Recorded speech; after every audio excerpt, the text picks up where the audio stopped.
Assalamualaikum warahmatullahi wabarakatuh.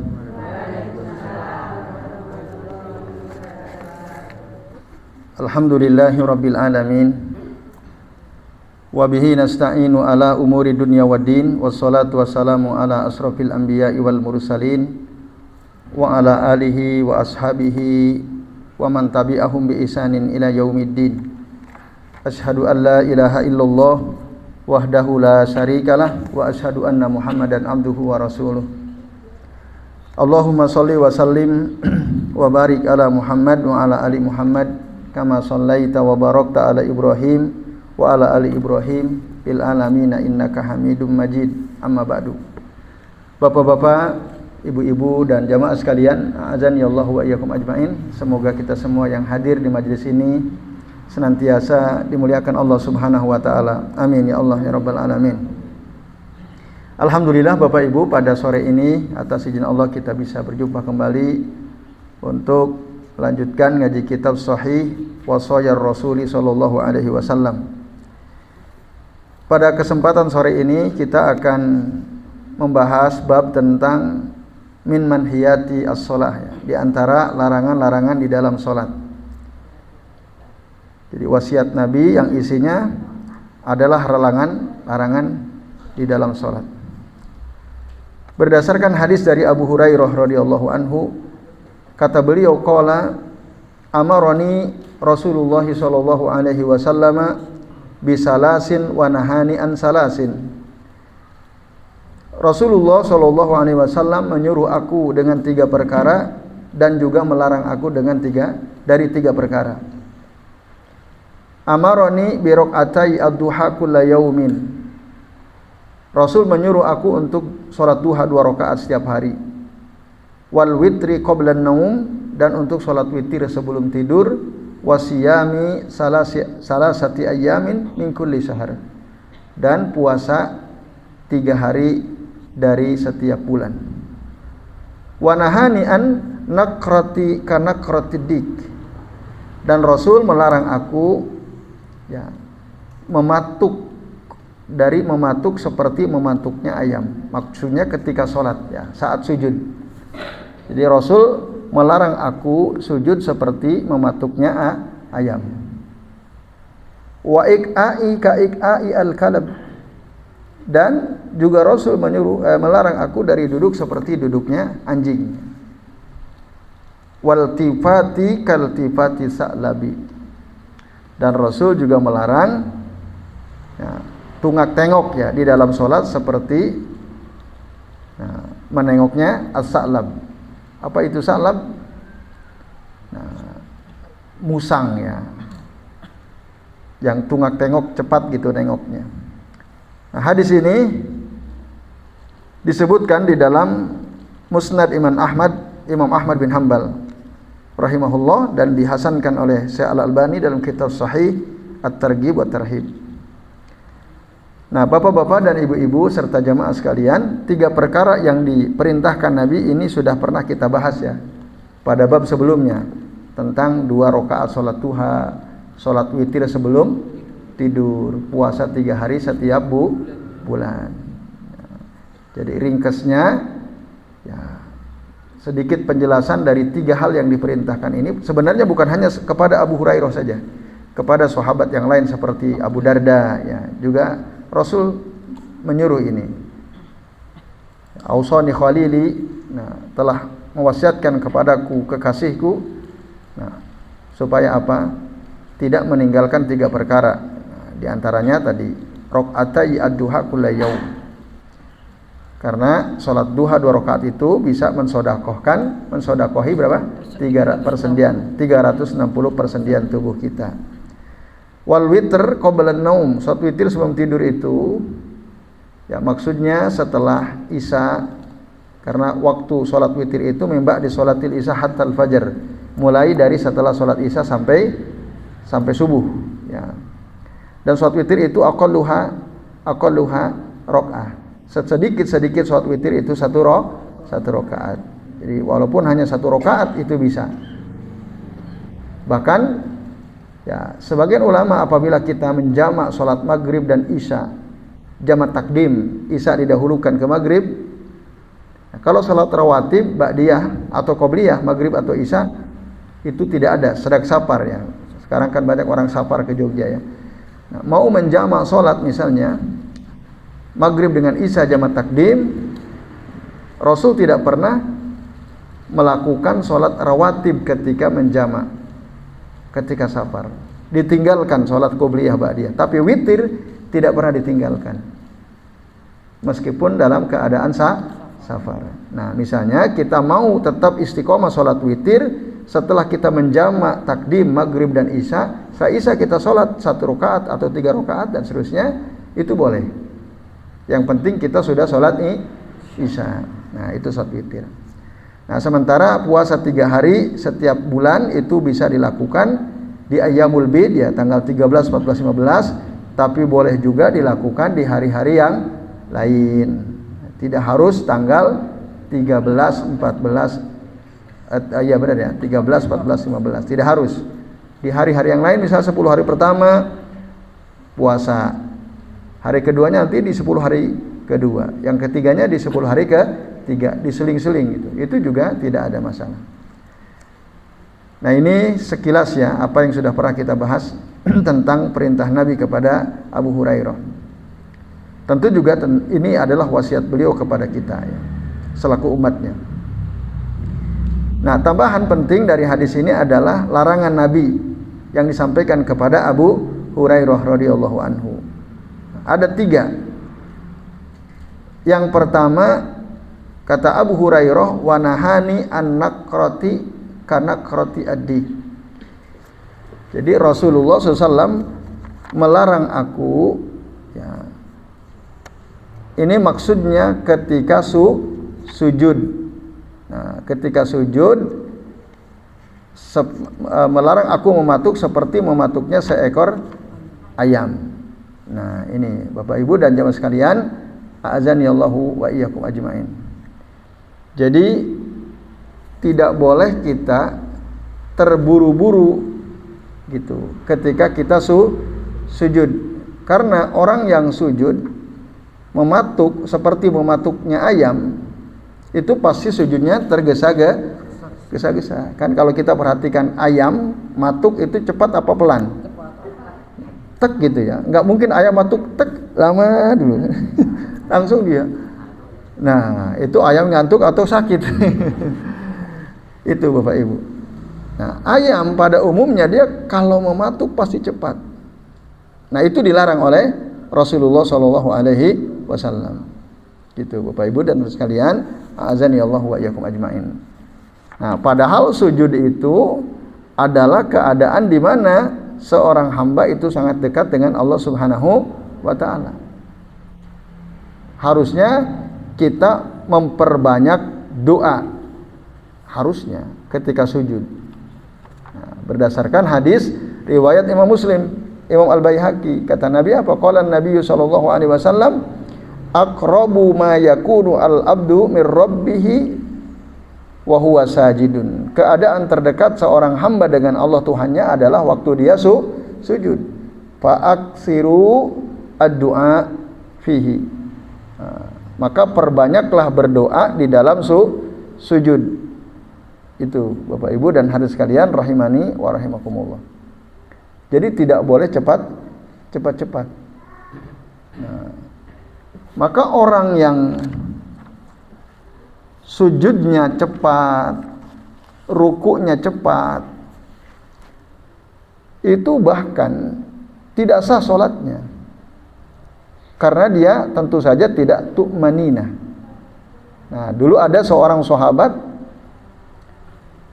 dia masuk masjid sholat, lalu menghadap Nabi, mengucapkan salam, dijawab salamnya oleh Nabi.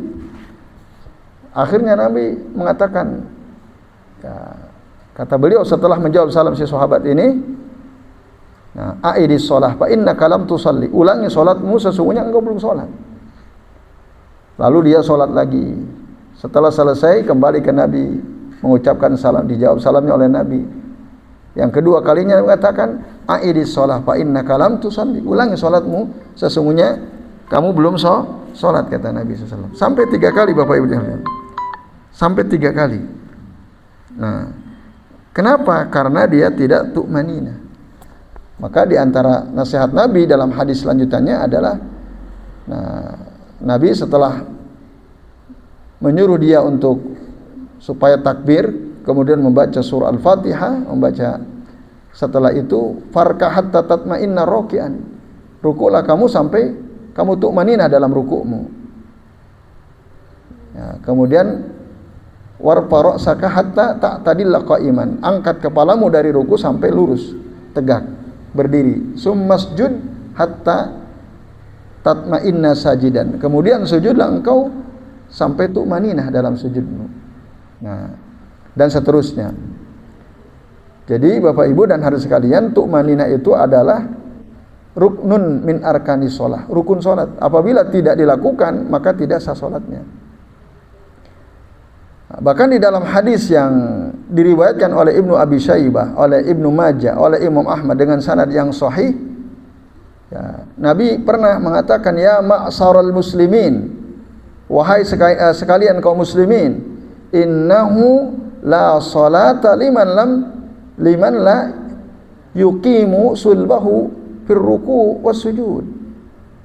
Sesungguhnya tidak sah salat orang yang tidak meluruskan tulang punggungnya ketika ruku dan sujud. Ini Bapak Ibu dan hadirin sekalian, a'adzani Allahu wa iyyakum ajmain.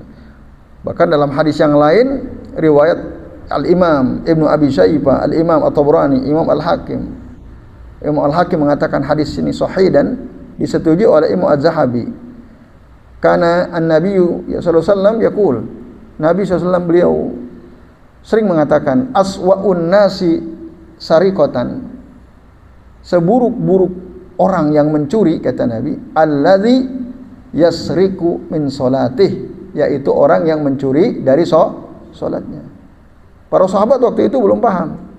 Qalu ya Rasulullah, mereka bertanya, ya Rasulullah, wa kaifa yasriku min salatih? Bagaimana seseorang kok bisa mencuri dari salatnya?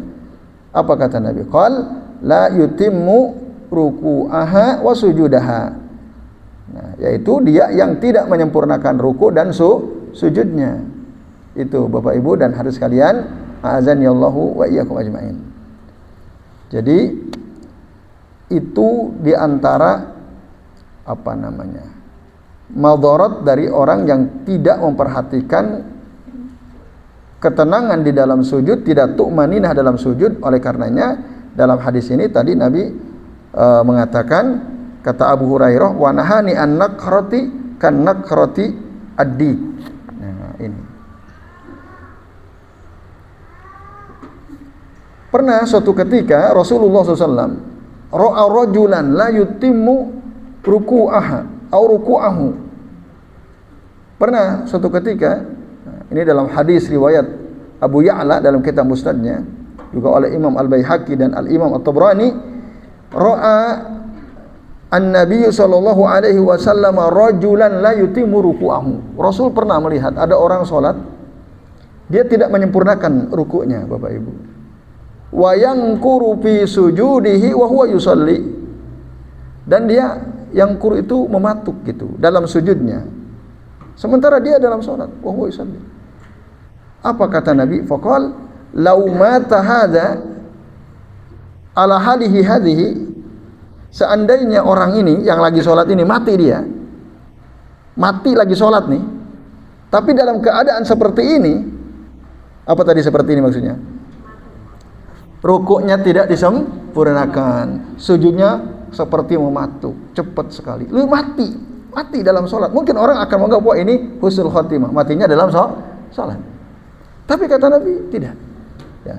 Lau mata hadza ala halihi hadhihi mata ala ghairi millati Muhammadin sallallahu alaihi wasallam.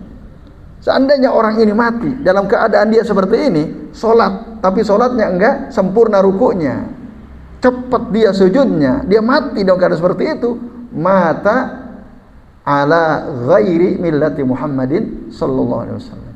Maka dia mati berada bukan di atas agama Nabi Muhammad SAW. Artinya dianggap apa berarti? Dianggap murtad. Dianggap tidak berada di atas agama Nabi Muhammad. Itu. Kenapa? Yang kuru ya salatahu kama yang kuru al-ghurab.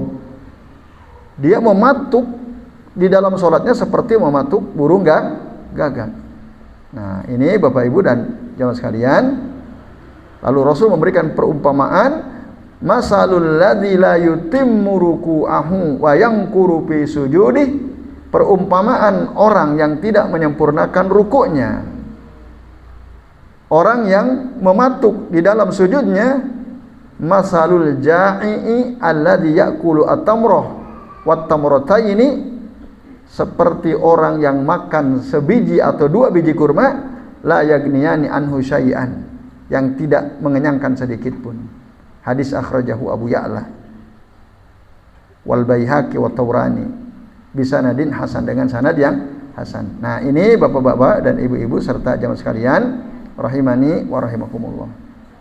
Jadi ya dilarang itu. Sujud cepat-cepat itu dilarang. Jangan sampai sujud seperti itu. Nah, maka kalau kita bermakmum sama imam kok sujudnya cepat, mufarokoh nggak ada masalah. Memisahkan diri.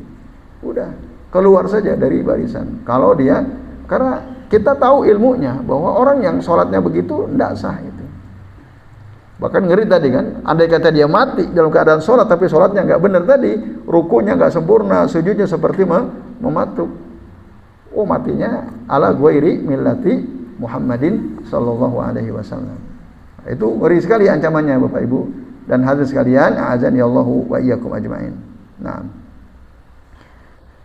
Kemudian larangan yang kedua Bapak Ibu dan hadirin sekalian rahimani wa rahimakumullah. Di antara yang dilarang oleh Nabi, nah, dalam hadis ini adalah apa? Ik'a'i al-kalb. Ya, duduk seperti duduknya anjing. Nah, bagaimana duduknya anjing itu? Nah, di dalam kitab ini Syekh Mustafa Adam menerangkan, ya, ik'a'i al-kalb itu ditafsirkan oleh para ulama. Yang dilarang itu yaitu binasbi as-saqaini wa wad'i al-yataini wal yadaini alal ard. Jadi dengan menegakkan as-saqain itu dua betis, dan wawad'i al-yatain meletakkan, mohon maaf, dubur ya, pantat diletakkan, wal yadaini dan kedua tangan alal ardi, di atas lantai, di atas tanah. Bisa Bapak Ibu bayangkan duduk yang tadi diterangkan itu? Nah, duduk meletakkan duburnya di atas tanah, di atas lantai, dan kedua tangannya juga di atas lantai. Nah, dan menegakkan kedua apanya? Betis, ya, as-saqain. Nah, ini Bapak Ibu dan hadirin sekalian, a'azani Allah wa iyyakum ajmain. Itu yang dilarang. Seperti kalau Bapak Ibu memperhatikan anjing lagi duduk istirahat, kan tangannya itu kaki depan ya, nah, nempel kan, lagi duduk gitu, lagi nongkrong anjing. Nah, kan yang kaki belakangnya berdiri kan, ininya betisnya kan, duburnya di bawah kena, terus tangannya juga menyentuh. Nah, itu dilarang, duduk seperti itu dilarang. Praktek. Nah, iya, Bapak Ibu dan jamaah sekalian. Nah, kan tadi ditegakkan kan, betisnya ditegakkan seperti ini.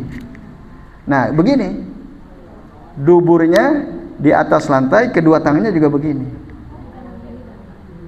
Nah, ini ketika duduk, Bu, bukan sujud. Nah, nanti ada dua ik'a, Bu. Nah ini yang Bu Kartika pahami, ini nanti IKA yang dibolehkan. Ini IKA yang tidak boleh, yang dilarang seperti ini. Ya. Di dalam sholat. Nah, tapi nanti di sini diterangkan. Tadi kan yansibu as-saqaini wa apa tadi? Diterangkan di sini binasbi as-saqaini wa wad'i al-yataini wal yadaini alal ardi. Tadi seperti itu. Itu iq'a yang dilarang.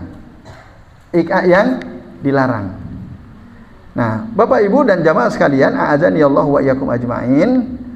Tetapi ada hadis ya, riwayat Imam Muslim dari Abdullah bin Abbas radhiyallahu anhu. Nah, beliau mengatakan al-iqa'u baina sajdataini hiya sunnatu nabiyikum. Iq'a, duduk di antara dua sujud dengan cara iq'a, dia adalah sunnatu nabiyikum sallallahu alaihi wasallam. Gitu. Dari Taus bin Kaisan. Bahkan Taus bin Kaisan mengatakan ra'aitu abadillata yaqi'un. Aku melihat beberapa sahabat yang namanya Abdullah. Al-Abadillah itu maksudnya Abdullah bin Abbas, Abdullah bin Mas'ud, Abdullah bin Umar. Itu mereka ya, atau Abdullah bin Umar Ibnul Khattab, Abdullah bin Abbas radhiyallahu anhuma ya, yaqiyani bis shalah, duduk iq'a di dalam salat, tapi baina sajdataini. Nah, ini Bapak Ibu sekalian, hadis ini menurut Al-Hafidz Ibnu Hajar Al-Asqalani asaniduha sahihah, sanadnya sahih. Nah, iq'a yang dilakukan oleh sahabat Abdullah bin Abbas, Abdullah bin Umar tadi, yang katanya ini ada sunnah nabimu, adalah tafsirnya apa? Hadzal iq'a'u bi ayyansibal qadamaini wa yajlisu alaihima fala munafah. Nah, iq'a yang dilakukan oleh sahabat Abdullah bin Umar dan Abdullah bin Abbas radhiyallahu anhuma ini adalah dengan menegakkan kedua telapak kaki ya. Tadi binaswi al-qadamain wa yajlisu alaihima, dan pantatnya duduk di atas kedua tumit kaki itu. Nah, itu dilakukan kapan? Ketika duduk di antara dua sujud. Mohon maaf ya Bapak Ibu, saya praktekkan. Tidak apa-apa saya belakangi ya. Nah, sebentar. Nah, kan ini saya sujud ya Bapak Ibu. Saya sujud, lalu saya mau bangun. Allahu Akbar. Nah, ini namanya iq'a yang dilakukan oleh sahabat Abdullah bin Umar, Abdullah bin Abbas. Waktu duduk di antara dua sujud. Ini menegakkan kedua kaki, pantatnya menduduki kedua kaki seperti ini. Ini boleh. Bahkan ini hiya sunnatu nabiyikum sallallahu alaihi wasallam. Itu kata sahabat Abdullah bin Abbas, itu adalah sunnah Nabi kalian. Jadi ada dua model iq'a. Ada yang dilarang, ada yang dianjurkan. Gitu. Nah, walaupun Ibnu Qayyim al-Jauziyah beliau ya menegaskan bahwa duduk di antara dua sujud itu ya duduknya duduk iftirashi. Bahkan beliau katakan lam yahfaz anin nabiyyi sallallahu alaihi wasallam fi hadzal mawdu'i jilsatan ghairu hadhihi. Bahkan tidak ada hadis yang terjaga ya dari Nabi SAW ketika duduk di antara dua sujud kecuali duduk iftirashi. Kata siapa? Ibnu Qayyim al-Jauziyah rahimahullah. Tapi dikritik oleh Syekh Al-Albani. Nah, apa kritik beliau? Barangkali lupa gitu. Ibnu Qayyim al-Jauziyah beliau barangkali lupa, Bapak Ibu dan jamaah sekalian ya. Ada hadis Ya, dari Taus bin Kaisan tadi bahwa beliau melihat ro'a Abdullah ibn Umar wa Abdullah ibn Abbas yaqiyani wa sanaduhu sahih, dan sanadnya sahih. Nah ini tadi ada Ibnu Qayyim mengatakan tidak ada kecuali duduk iftirasi, tapi enggak ada faktanya. Abdullah bin Abbas, Abdullah bin Umar ada cara duduk yang lain ketika duduk di antara dua sujud baina sajdataini, yaitu duduk ik'a. Selain duduk iftirasi, duduk ik'a. Nah, maka kata saya Al-Albani rahimallahu al-Imam Malik, semoga Allah merahmati Imam Malik, di mana Imam Malik pernah berkata, ma minna min ahadin illa rudda wa rudda alaihi atau illa qubila wa rudda alaihi illa sahibu hadzal qabr. Ya. Tidak ada seorang pun dari kita kecuali perkataannya itu diterima atau ditolak. Ada kemungkinan kita terima atau kemungkinan kita tolak. Illa sahibu hadzal qabr, kecuali perkataan Nabi maksudnya yang ada di kuburan ini. Wa asara ila qabrihi atau ila qabrin Nabi sallallahu alaihi wasallam. Nah ini Bapak Ibu dan jamaah sekalian, jadi ik'a itu ada dua cara. Ada ik'a yang disunahkan, tapi ini khusus. Yang dibolehkan itu bahkan disunahkan adalah ik'a khusus ketika duduk di antara dua sujud. Tadi ya, sudah tahu prakteknya. Jadi menegakkan kedua telapak kaki, lalu duburnya duduk di antara tumit kedua telapak kaki tadi. Nah, itu ik'a yang dianggap min sunnati nabiyikum. Sementara ik'a yang pertama tadi binasbi as-saqain wa wadi al-alyatain wal yadaini alal ard, menegakkan betis, kedua betis, lalu meletakkan duburnya dan kedua tangannya di lantai. Itu yang dilarang ketika kita duduk saat kita sholat. Nah ini bapak-bapak dan ibu-ibu serta hadirin sekalian, a'azanillahu wa iyyakum ajmain. Jadi kata saya Mustafa Adam, tidak saling menegasikan, tidak, fala munafa. Maka Imam Al-Baihaqi mengatakan al-iqa'u darbani, iqa itu ada dua jenis, ada dua macam. Ahaduhuma, yang pertama, ayyadu'a al-yataihi ala aqibih wa takunu rukbatahu fil ardh, yaitu dia meletakkan pantatnya di atas kedua tumitnya dan kedua lututnya nempel ke lantai, ke tanah. Wa hadha huwa alladhi rawahu Abdullah ibn Abbas wa fa'alathu al-Abadilah wa nasu asy-Syafi'i ala istihbabihi baina as-sajdataini. Nah inilah kata al-Imam Al-Baihaqi, iq'a yang diriwayatkan dari Abdullah bin Abbas dilakukan oleh beberapa sahabat yang bernama Abdullah tadi, dan ditegaskan oleh al-Imam Asy-Syafi'i bahwa ini adalah mustahab ketika duduk di antara dua sujud. Walaupun kata saya Mustafa Adam, walakinna sahih, tapi memang yang sahih annal iftiras afdal minhu, duduk iftiras itu lebih utama daripada duduk iq'a likathrati arwat lahu, karena riwayatnya lebih banyak gitu. Wali annahu a'wanu lil musalli wa ahsan fi hayati shalah, karena kalau kita duduk iftirasi waktu duduk di antara sujud itu lebih nyaman daripada duduk iq'a. Bapak Ibu pernah nggak duduk iq'a waktu duduk di antara sujud? Duduk seperti tadi pernah? Mau nyoba? Coba aja nanti. Kira-kira lebih nyaman duduk iftirasi atau duduk iq'a? Nah, saya tadi praktek lebih nyaman iftirasi. Tapi memang perlu juga sekali-kali gitu. Sekali-kali supaya apa? Menyempurnakan ittiba kita kepada Rasul. Sekali-kali perlu gitu. Karena Rasul pun pernah melakukan, sahabat pun melakukan. Kalau kita tinggalkan sama sekali tidak dosa, cuma kurang sempurna. Ya minimal dalam sholat sunnah kan minimal kita lakukan. Yaitu bapak-bapak dan ibu-ibu serta jamaah sekalian, a'azanillahu wa iyyakum ajmain. Nah, wasani iq'a yang kedua kata al-Imam Al-Baihaqi apa? ayyadu'a ilyataihi wa yadaihi 'alal ard wa yansibu saqai, meletakkan duburnya atau pantatnya dan kedua tangannya di lantai di tanah dan menegakkan kedua betisnya. Wa hadha huwa alladhi waradat al-ahadits bi karohati. Nah, inilah dia duduk iqa. Ya, banyak hadis-hadis yang menunjukkan kemakruhannya.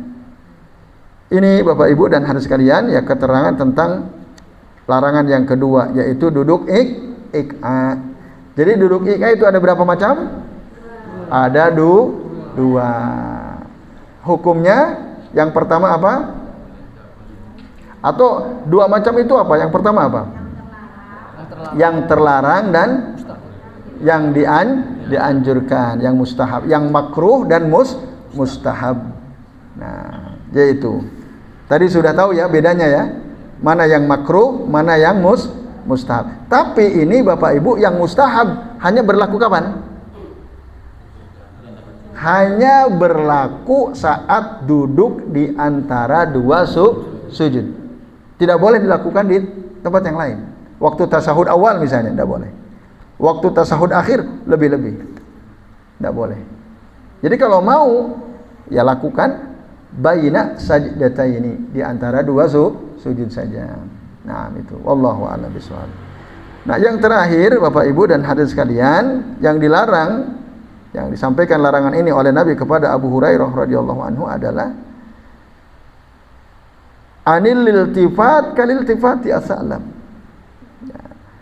Dilarang tungak tengok seperti tungak tengoknya seekor musang. Nah, itu Bapak Ibu dan hadirin sekalian, a'azani Allahu wa iyyakum ajmain. Itu dilarang. Jadi, ya, tungak tengok di dalam salat itu, ya, Bapak Ibu dan sekalian, bisa menghilangkan kekhusyuan, kata saya Mustafa Adami, li'annahu munafil lil khusyu' wasu adab, dan adab yang buruk. Fal musalli innama huwa qa'imun baina yaday rabbih azza wajal. Karena orang salat itu dia kan sedang berada di hadapan Allah azza wajal. Ya. Bahkan Aisyah radhiyallahu anha, beliau pernah berkata, sa'altu Rasulullah sallallahu alaihi wasallam anil iltifat fis shalah. Ya. Faqal ikhtilasun yakhtalisuhu syaitan min sholatil abad. Jadi orang yang tungak tengok di dalam sholat itu adalah ikhtilasun, itu adalah rampasan. Yakhtalisuhu syaitanu min sholatil abad. Rampasan yang dirampas oleh syaitan dari sholat seorang hamba. Artinya menjadi tidak sempurna sholatnya, dirampas kesempurnaannya oleh syaitan karena dia sholatnya tungak tengok. Nah, ini Bapak Ibu dan hadirin sekalian, a'azani Allahu wa iyyakum ajmain. Wa hadza makana bil wajh. Jadi tungak tengok itu ada 3 jenis Bapak Ibu. Yang pertama, tungak tengok hanya wajahnya saja. Nah, wajah dan matanya. Wajah yang pertama, wajah dan matanya. Ada orang sholat matanya gini. Nah, lihat-lihat ke yang lain. Itu iltifat itu. Itu yang model yang pertama. Ya. Model yang kedua, iltifatnya itu dengan seluruh tubuhnya, badannya. Jadi waktu sholat nengok gini, gitu. Jadi badannya juga ikut nengok. Iltifat yang kedua.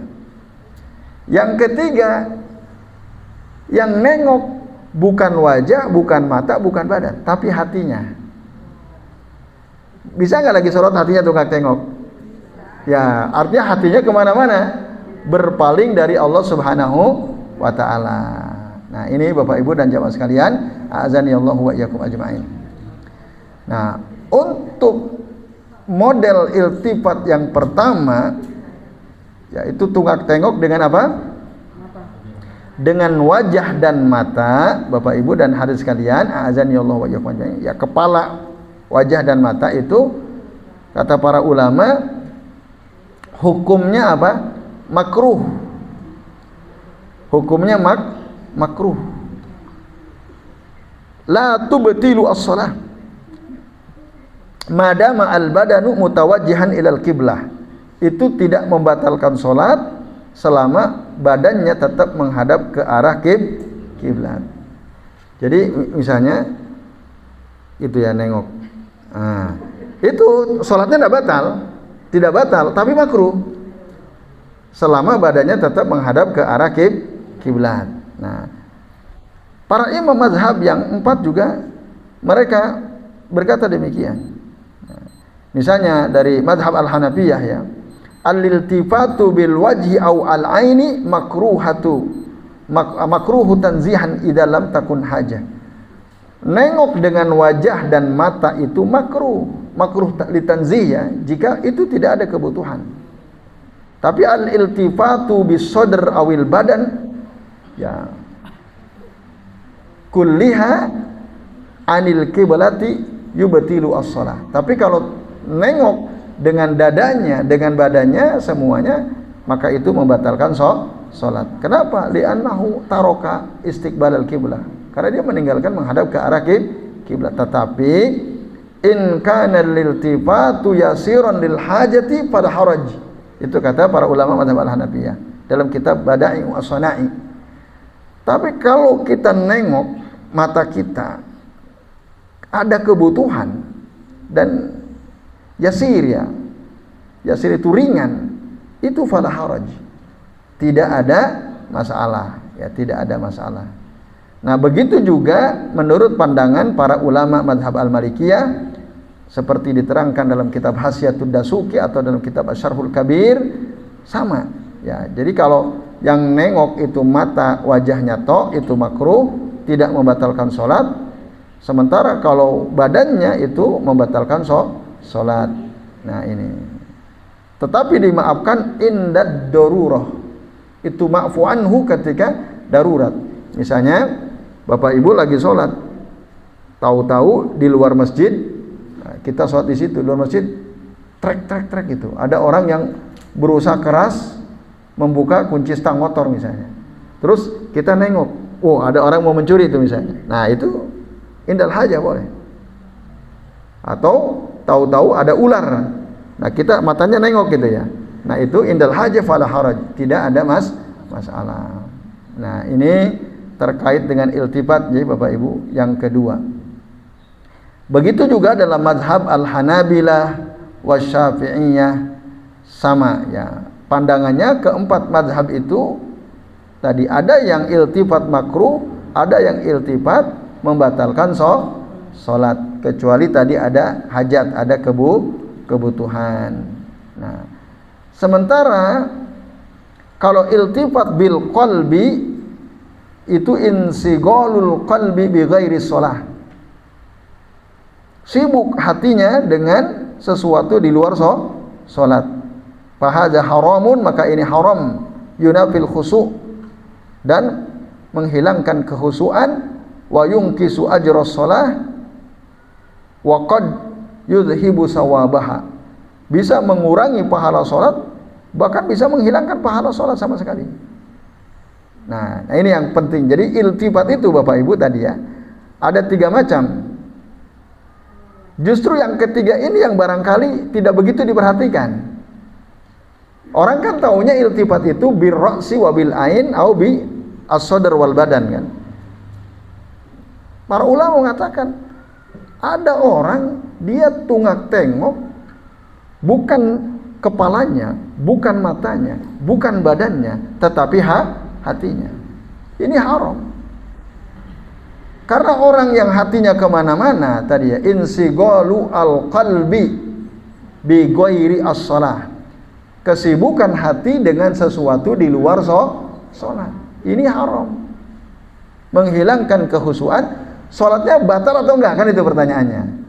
Nah, kalau kita tadi perhatikan perkataan para ulama, yungkisu ajra as-shalah wa qad yudhibu sawabaha. Dia mengurangi pahala salat dan bahkan bisa jadi menghilangkan pahala salat sama sekali.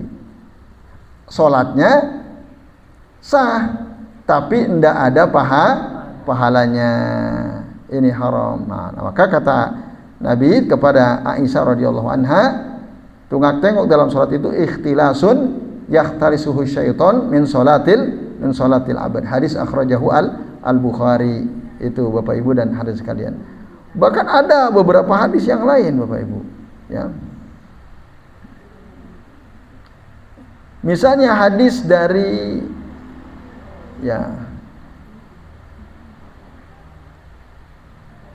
Aisyah tadi, ya. Ketika tadi sudah ya. Nah, jadi itu maksudnya adalah diantaranya iltifat dengan dalam hatinya. Maka itu adalah rampasan yang dirampas oleh syaitan dari sholat seorang hamba. Karena syaitan itu Bapak Ibu dan jamaah sekalian, dia selalu memusuhi kita manusia dan selalu berusaha merusak segala amal ibadah kita. Dia itu nggak seneng gitu kalau ada di antara kita sholatnya khusyuk. Dia pasti akan ganggu, pasti akan mengganggu. Maka pernah ada sahabat, ya, siapa itu? Utsman, ya, tapi bukan Utsman bin Affan. Beliau lapor kepada Nabi SAW, ya Rasulullah, aku ini nggak pernah bisa khusyuk di dalam salatku. Nah, bagaimana caranya supaya menghilangkan gangguan-gangguan itu, ya? Nah, lalu kata Nabi SAW, itu adalah gangguan dari iblis atau syaitan, nah, yang diberi nama dengan khonzab. Nah, itu. Jadi ada namanya syaitan khonzab, Bapak Ibu. Nah, dia selalu datang ketika kita sedang sholat. Untuk apa? Merusak sholat kita. Ya. Untuk apa? Merusak sholat kita. Nah, maka bapak-bapak dan ibu-ibu serta jamaah sekalian, a'azani Allah wa iyyakum ajmain. Nah, kata Nabi, kata Utsman tadi bin Abil As, ya, bin Abil As radhiyallahu anhu, inna syaitana qad hala baini wa baina salati wa qiraati yalbisuha alayya, faqala Rasulullah sallallahu alaihi wasallam, dzaka syaitan yuqalu lahu khanzab. Itu yang mengganggumu itu adalah syaitan yang disebut dengan nama khanzab itu. Dan memang dia selalu merusak salat kita. Lalu kata Nabi, fa idza ahsastahu, kalau kamu ngerasa ada kedatangan si khanzab itu, apa yang harus lakukan? Nah, fata'awwadz billahi minhu. Satu, mohonlah perlindungan kepada Allah dari si khanzab. Nah, bagaimana?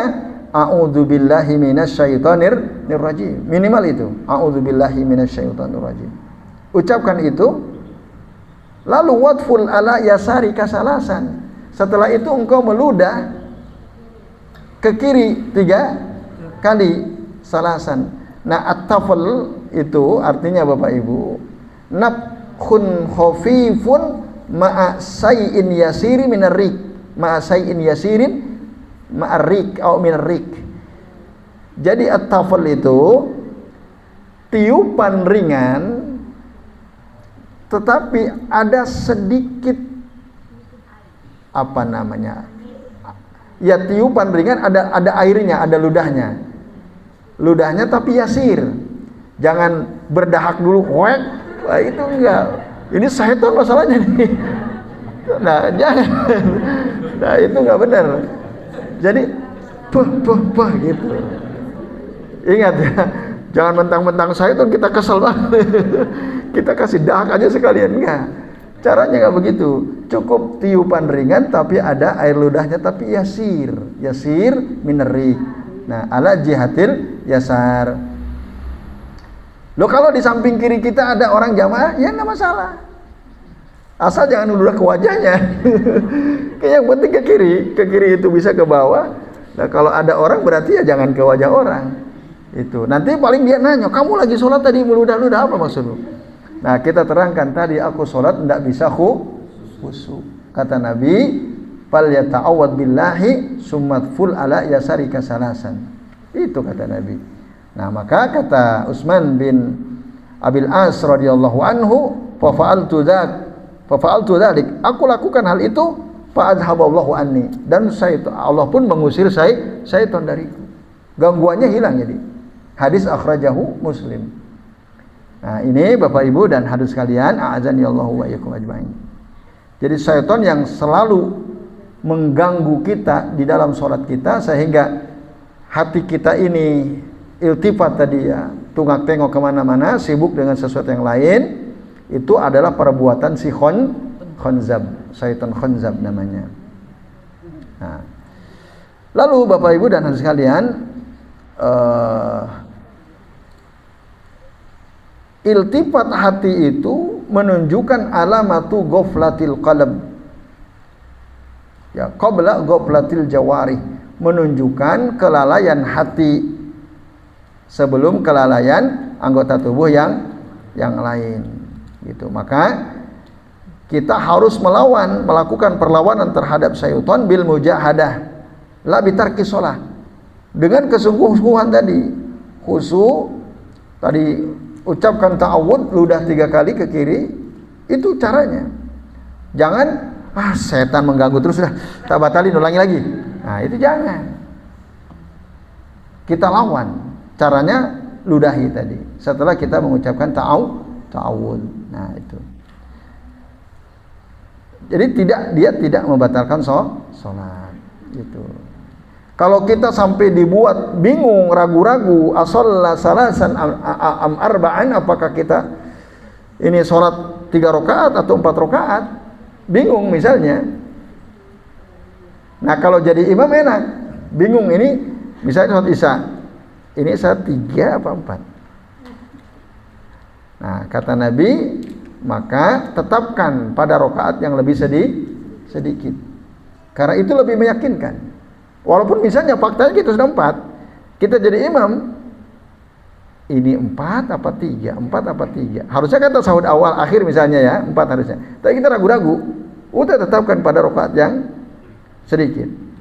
Kalau kita imam, ada yang ngingetin nggak? Pasti ada yang ngingetin. Pasti jamaahnya mengucapkan subhan kalau udah ngaji. Tapi kalau jamaahnya belum ada yang ngaji, diam semua ya. Mungkin nggak? Mungkin ya, mungkin. Ada masjid karena pernah ada pengajian, nggak ada kajian, jamaahnya pada malas ikut kajian, ya mungkin nggak ngerti gitu. Nah, ini Bapak Ibu dan sekalian, baru nanti rampung sholat pada ribut. Tadi kok 5 rakaat. Harusnya diingatkan. Nah, jadi aman tuh imam, apalagi jamaahnya sudah pada paham. Lalu kalau kita jadi makmum, ragu-ragu, ini saya 4 apa 3 ya? Itu lebih aman lagi. Karena kita punya pemimpin imam. Itu kalau makmum ragu, ikuti aja makmum. Ikuti imam. Nah, yang repot kalau sholat sendirian, nggak ada yang ngingetin. Nah, maka dalam keadaan kita sholat sendirian, Bapak Ibu, kok kita ragu-ragu, maka harus sujud sahwi. Sujud sahwi 2 kali sujud ya sebelum salam. Sama seperti sujud di dalam sholat ya. Jadi sujud, takbir Allahu Akbar, baca doa sujud sama seperti sujud dalam sholat.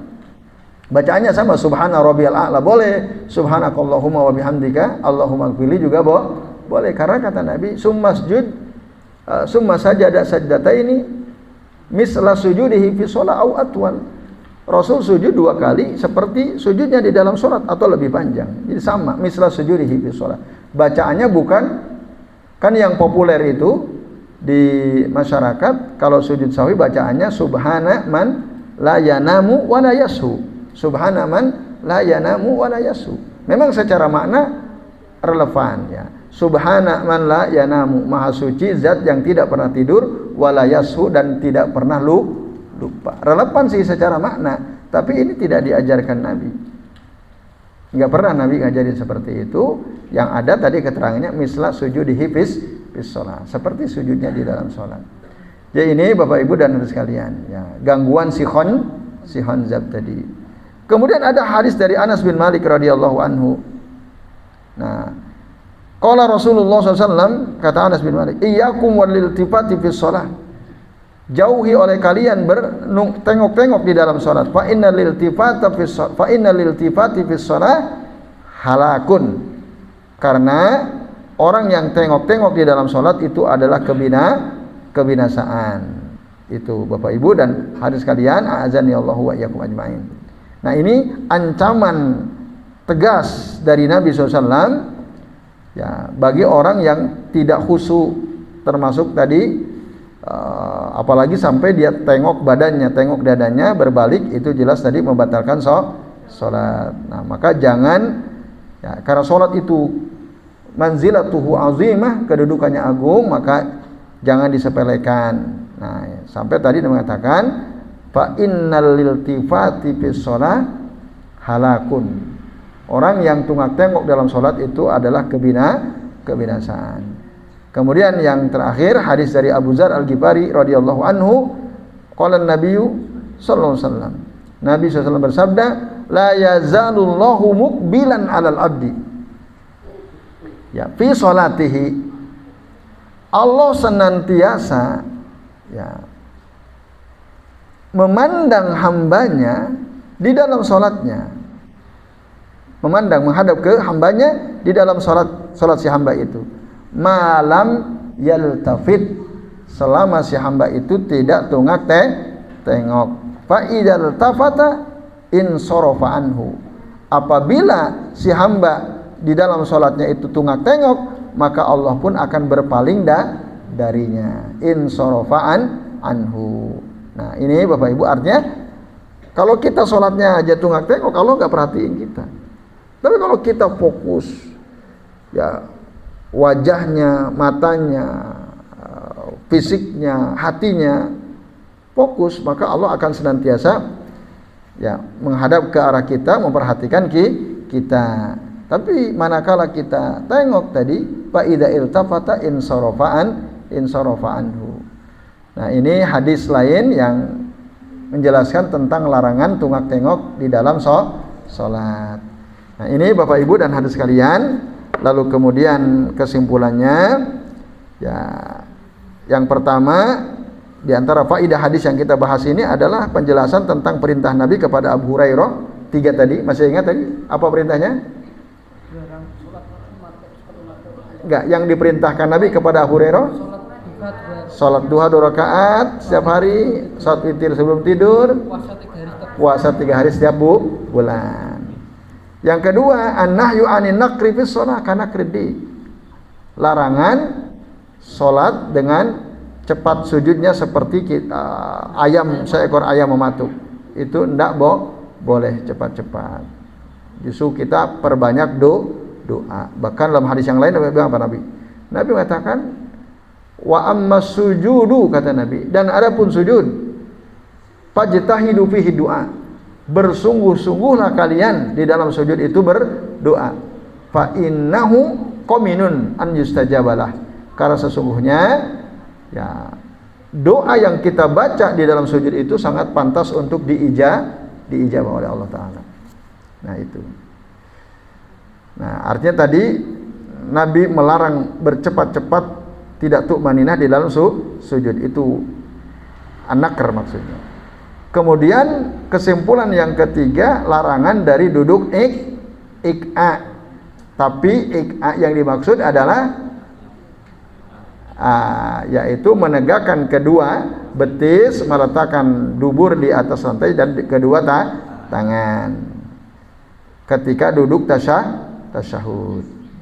Yang terakhir, nah, hadis ini juga menjelaskan tentang larangan tengok di dalam sholat, karena itu adalah rampasan yang dirampas oleh syaitan dari sholat seorang hamba. Jadi iltifat itu ada berapa macam Bapak Ibu tadi? Ada 3. Yang pertama apa? Wajah dan mata atau kepala dan mata. Yang kedua badan. Yang ketiga iltifatnya hati. Ketiga-tiganya buruk ya, cuman hukumnya beda-beda. Ya, baik Bapak Ibu dan sekalian, Jadi kita cukupkan sampai di sini.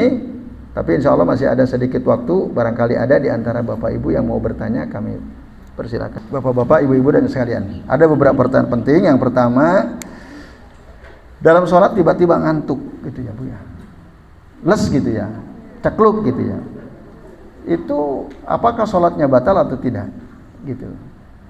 Bapak Ibu dan jemaah sekalian, yang membatalkan sholat itu tidur yang amik, tidur nyenyak, apa ya, amik itu dalam gitu tidurnya, kehilangan kesadaran. Nah, jadi tidur yang menghilangkan kesadaran itulah yang membatalkan sholat. Ngantuk sama tidur beda atau tidak? Beda. Berarti ngantuk membatalkan atau tidak? Tidak. Ya.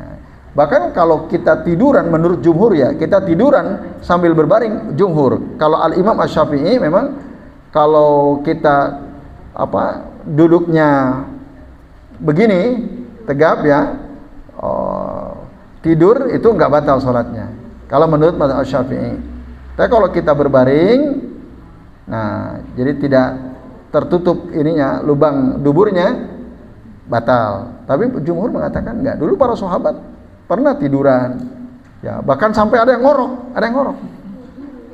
Hah? Maksudnya ya wudu. Ini kan kaitannya dengan sholat tadi ya. Otomatis kalau wudu batal, sholatnya juga batal ya misalnya. Nah, mungkin nggak ada orang lagi sholat tidur? Mungkin nggak? Mungkin lagi duduk tasyahud barangkali ya, les gitu. Ya mau tahiyat akhir. Nah, mungkin hilang. Bahkan mungkin Pak berdiri juga mungkin sampai dia hilang kesadaran. Apa bukti hilang kesadaran? Jatuh. Itu pernah Bu saya sholat waktu di pondok dulu, sholat subuh.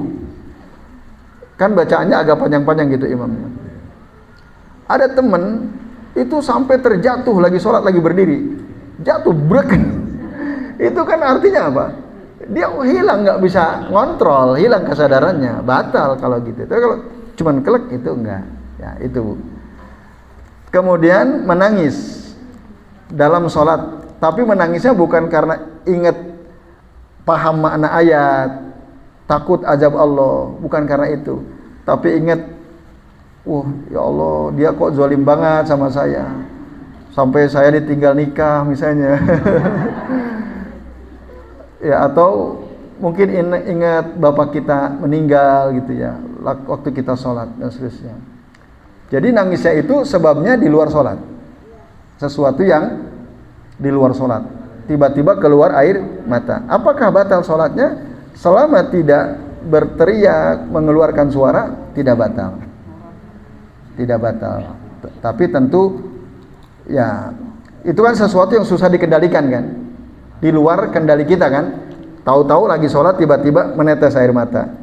Nah, kalau di luar kendali kita maka itu tidak membatalkan sholat, kecuali sampai sesegukan Bu, kok HP ku diambil. Nah, misalnya, nah itu batal jelas ya. Jadi itu Bu. Tapi kalau hanya sekedar responnya keluar air mata, itu tidak membatalkan. Tapi tentu itu termasuk irtifat juga, karena mengurangi kekhusyuan. Kok lagi sholat malah ingat motornya hilang, kok malah ingat HP-nya hilang, kan itu irtifat berarti termasuk. Kemudian pertanyaan berikutnya, menjamak dalam keadaan hujan, apakah sholat rawatibnya ditinggalkan? Nah, ini berbeda memang. Menjamak sholat itu Bapak Ibu kan sebabnya banyak ya. Beda dengan qashar. Kalau qashar hanya satu, waktu safar tok. Qashar sholat hanya bisa dilakukan ketika safar, dan itu pun harus sudah keluar dari batas kota tempat kita tinggal.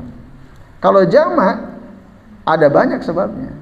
Di antaranya safar, hujan, sakit, takut, kemudian ada kepentingan ya, misalnya dokter mau melakukan operasi misalnya, dan yang hal-hal yang maslahat lah, itu bisa kita menjamak sholat. Nah, yang tadi kami sampaikan bahwa Rasul tidak sholat rawatib ketika menjamak sholat saat safar. Nah, sementara kalau tidak safar tadi dijamak karena hujan, boleh kita melakukan sholat rawatib. Misalnya kita sholat maghrib, sholat ba'diyah, boleh nggak sholat ba'diyah sebelum maghrib? Qobliyah maghrib. Sholat qobliyah maghrib boleh atau tidak? Boleh. Boleh, tapi tidak ghairu muakkadah. Nah, kan kita niat sholat di masjid jamaah maghrib, kita sholat qobliyah, terus sholat maghrib, tiba-tiba hujan deras sekali. Akhirnya imam memutuskan kita jama takdim dengan isya. Nah, kan sudah sholat qobliyah kita tadi. Nah, jadi tidak ada masalah. Nah, ba'da isyanya pun kita sholat ba'diyah isya juga tidak ada masalah, karena dijamaknya bukan karena safar. Jadi itu yang kami pahami. Wallahu a'lam bishawab. Nah. Kalau ba'diyah maghribnya kita kami kerjakan enggak? Enggak. Nah, kalau dijamak kan langsung iqamah, langsung sholat berikutnya. Terus kalau misalnya kita kan pulang ke rumah nih, ba'diyah sisanya gitu kan. Maghribnya berarti enggak usah dikerjakan gitu, ba'diyah maghrib. Enggak usah. Ya, enggak usah. Karena langsung tadi ya. Kecuali memang ada sebagian ulama, bolehkah kita mengkodok sholat rawatib? Itu kan, mengkodok sholat rawatib. Ada yang membolehkan. Rasul pernah mengkodok sholat ba'diyah zuhur di rumahnya. Tapi waktu ditanya oleh isinya, itu boleh nggak kami lakukan? Tidak boleh, kata Nabi. Ada yang mengatakan itu kekhususan Nabi SAW. Nah, tapi ada juga subuh. Ada sahabat ba'da subuh langsung sholat 2 rakaat. Ditanya oleh Nabi, kamu sholat apa itu? Ya Rasul, tadi aku bangun kesiangan. Jadi pas bangun itu keadaannya sudah iqamah atau dekat iqamah. Maka sholat 2 rakaat yang aku lakukan saat subuh itu adalah pengganti sholat sunnah fajar. Apa Rasul melarang? Tidak. Rasul mendiamkan. Itu menunjukkan takrir ya. Rasul menyetujui itu, tapi Rasul sendiri kalau beliau tidak sempat sholat fajar, sholat sunnah fajar, digantinya di waktu duha. Yaitu. Nah, ini menunjukkan berarti boleh mengkodok sholat rawatib ya, sholat rawatib. Itu wallahu a'lam bishawab. Nah. Kemudian iqa waktu sujud, hadisnya begini. Istilahnya bukan iqa sih sebenarnya. Kalau ketika sujud ya, inbisat ya. Kalau di ini enggak, tadi waktu sujud yang jadi iqa itu kan tadi 2 yang kami jelaskan. Sementara waktu sujud kita meletakkan kedua lengan kita di lantai, itu istilahnya bukan iqa. Istilahnya bukan iqa. Nabi mengatakan, idza sajadta, apabila kamu sujud, fadha kaffaika warfa mirfaqaika. Letakkan kedua telapak tanganmu, angkat kedua sikumu. I'tadilu fi sujud. Nah, tegaklah dalam sujud. Wala yabsutu ahadukum ziraihi in bisato al-kalbi. Nah, ini istilahnya. Janganlah salah seorang di antara kalian menghamparkan lengannya seperti anjing menghamparkan tangannya. Nah, ini hadis akhrajahu Al-Bukhari wa Muslim wa Abu Daud. Istilahnya bukan iqa ini. Kalau kita merujuk ke hadis ini bukan iqa. Jadi iqa itu ya tadi yang tadi sudah kita bahas itu. Tapi ada dalam riwayat yang lain, wala yabtarisu ahadukum ziraihi ibtiros al-kalam.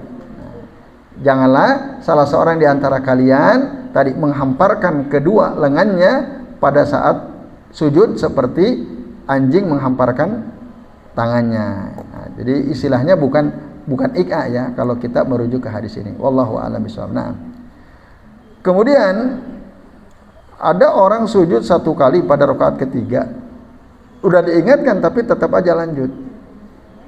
Nah, harusnya Pak, ketika imam itu tidak sah tuh sholatnya, karena sujud itu ruknun min arkani sholat. Satu sujud ditinggalkan, sholatnya tidak sah. Semua nggak sah itu, harus diulangi. Karena sujud itu rukun. Harusnya apa? Diingatkan. Pak Imam tadi jenengan kurang 1 loh sujudnya. Gitu Bapak Ibu. Nah, karena sujud itu rukun, dia tidak bisa diganti dengan sujud sahwi. Nah, apakah diulangi dari takbiratul ihram gitu ya, atau dilanjut? Ini masalahnya kan udah rakaat keempat ya. Ya, itu diulangi Pak kalau sudah salam. Kalau sudah salam. Kecuali kalau di dalam sholat belum salam, misalnya si imam ingat, oh iya saya belum sujud tadi, kurang satu. Akhirnya dia ulang, yang enggak udah tidak sujud itu dianggap tidak ada, dia sholat lagi yang ketiga rakaat ulangi, baru keempat, nah itu bisa. Tapi kalau sudah salam berarti diulangi. Allahu a'lam bishawab. Nah, kemudian yang berikutnya, IKA setelah tadi Pak, IKA itu hanya ada dua Pak. IKA itu hanya ada yang dibolehkan, yang dianggap sunnah nabiyikum tadi, ketika duduk di antara dua sujud. Itu Pak IKA. Bukan duduk tasahud. Ya, tadi kan yang pertama itu jenengan berkesimpulan IKA itu duduk tasahud, bukan. IKA itu yang dianjurkan, yang itu dianggap sunnah ketika duduk di antara dua sujud. Baina al-julus baina sajdatain. Bukan tahiyat awal. Duduk di antara sujud satu itu. Yang kedua, berarti ketika duduk istirahat, julus istirohah, sebelum naik ke atas juga nggak boleh IKA. Tidak boleh IKA. Karena yang ada dalilnya dilakukan oleh Abdullah bin Abbas, Abdullah bin Umar, hanya ketika duduk di antara dua sujud saja. Itu. Sebagai duduk pengganti duduk iftirosh. Kalau waktu mau bangkit dari sujud kedua, mau bangkit berdiri, itu nggak boleh duduk IKA. Duduknya duduk iftirosh, yaitu wallahu a'lam bishawab. Kemudian Bapak sekalian, yang terakhir Pak Kris tadi ya, bingung imamnya di rakaat keempat, dia malah berdiri. Apakah kita sebagai makmum ikut berdiri atau kita diam saja menunggu imam duduk? Ya, memang ada dua pendapat ya. Karena alasan yang tidak usah ikut itu kesalahan imam. Alasan yang tetap kita ikut karena ada hadis Nabi, innama ju'ilal imam liyutamma bihi. Imam itu dijadikan imam untuk diikuti. Nah, jadi kalau imam takbir, kita takbir, imam ruku, kita ruku, imam sujud, kita sujud. Fala takhtalifu alai, jangan selisih imam. Andai kata kita ikut imam, kan bisa diselesaikan dengan sujud sahwi. Yaitu wallahu a'lam bishawab. Baik Bapak Ibu dan sekalian, kita cukupkan sampai di sini. Kita akhiri dengan doa kafaratul majlis. Subhanakallahumma wa bihamdika asyhadu an la ilaha illa anta astaghfiruka wa atubu ilaik. Wa sallallahu ala Muhammadin wa ala alihi wa sahbihi wa baraka wa sallama alaihim ajmain. Billahi taufiq wal hidayah. Wassalamualaikum warahmatullahi wabarakatuh.